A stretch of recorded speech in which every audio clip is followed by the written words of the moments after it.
Everyone, నా పేరు సాన్వి. నేను ఈరోజు ఒక తెలివైన వాడి స్టోరీ చెప్పబోతున్నాను. అనగనగా ఒక ఊరిలో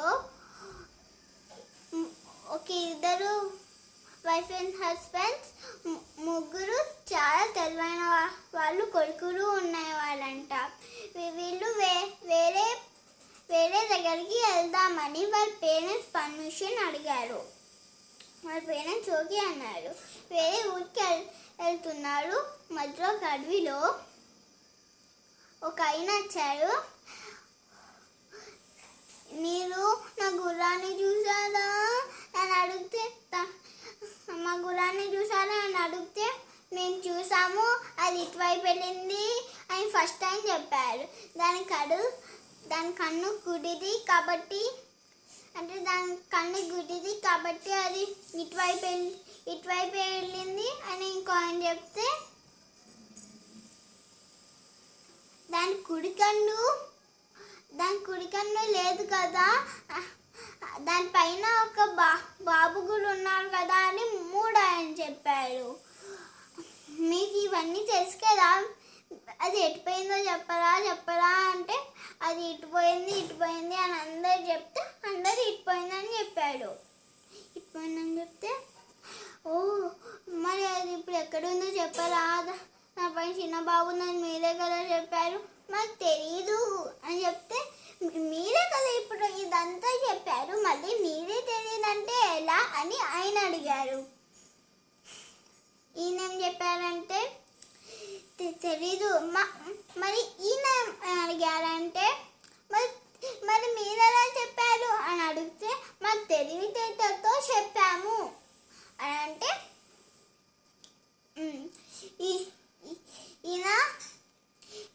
వీళ్ళు నలుగురు ఒకేసారి కేకలేస్తే వేరే వాళ్ళందరూ ఇక్కడికి వచ్చాడు. రాజు సైనాధి భటులు కూడా వచ్చి అక్కడికి మొత్తంకి అయితే ఆ నలుగురిని ఆ రాజు దగ్గరికి తీసుకెళ్ళి అప్పుడు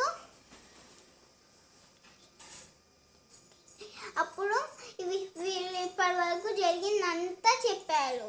అప్పుడు రాజుగారు వీళ్ళు అబద్ధం చెప్తున్నారు, వీరే నా గుర్రాన్ని ఎక్కడో దాచేసి ఇలా చెప్తున్నారు అని ఆయన అంటే, ఎందుకు మీరు అలా చేస్తున్నారు అని రాజు ఆ ముగ్గురిని అడిగారు.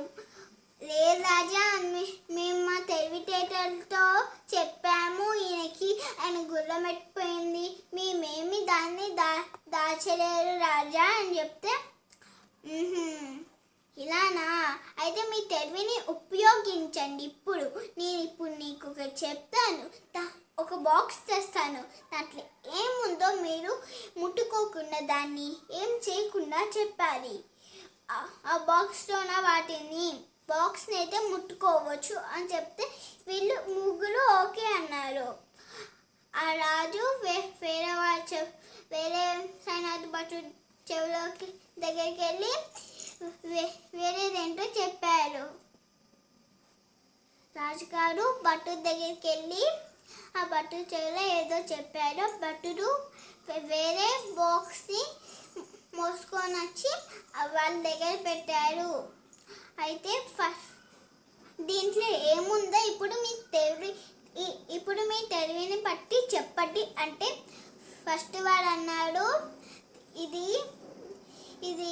ఏంటో తేలికైన వస్తువా అంటే, సెకండ్ వాడు అన్నాడు, ఇదేంటో గుర్రం రౌండ్గా ఉన్న వస్తువా అంటే, ఈ థర్డ్ వాడు అన్నారు, ఇది మామిడికాయ అని అంటే, ఎలా చెప్పారు ఇవన్నీ అని రాజు అడిగితే, వీరి ముగ్గురిని ఫస్ట్ ఆయన చెప్పారు, అయినా తేలిగ్గా మోసుకొని వచ్చారు కాబట్టి అదేంటో తేలికైన వస్తువే అని చెప్తే, సెకండ్ ఆయన చెప్పారు, అది ఆయన మోసుకొని వచ్చేటప్పుడు సౌండ్ ఇట్లా అని కదులుతుంది కాబట్టి అది ఎంతో గుండ్రమైన వస్తువే అని చెప్తే, థర్డ్ అని చెప్పారు, ఇప్పుడే ఫ్రెష్గా ఉన్న బాగా వాసన వస్తే లైట్గా అని చెప్తే అది దాన్ని పట్టి నేను అది మామిడికాయ అని చెప్పాను.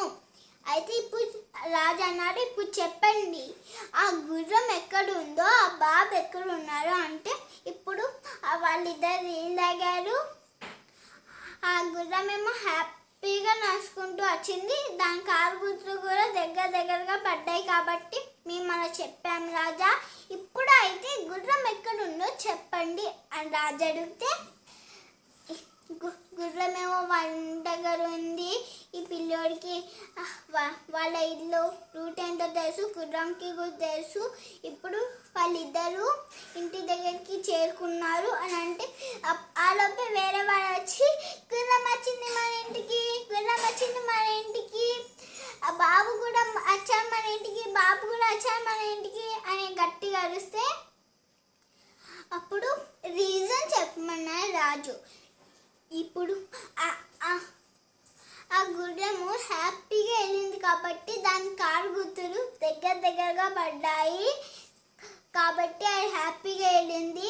మేము నీళ్ళు తాగడానికి వెళ్ళినప్పుడు అక్కడ పిల్లోడి కారు గుర్తులు ఇంకా గుర్రం కారు గుర్తులు ఉన్నాయి. పిల్లోడు గుర్రానికి నీళ్ళు తాగిపించారు, ఆయనకు నీళ్ళు తాగాడు అని అంటే సరే అన్నారు రాజు. మరి మూడో వాడు ఏం చెప్పారంటే అది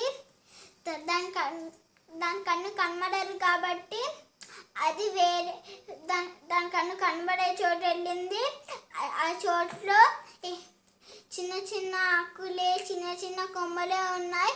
వాటిని ఆ ఆకుల్ని పిక్కొని తింటూ వెళ్ళింది అని చెప్తే వీళ్ళ సరే అని నేను మీకు ఇక్కడ జాబ్ ఇస్తున్నాను, ఆ జాబ్ మీరు ఇక్కడే పనిచేయాలి రేపటి నుంచి అంటే సరే అన్నారు.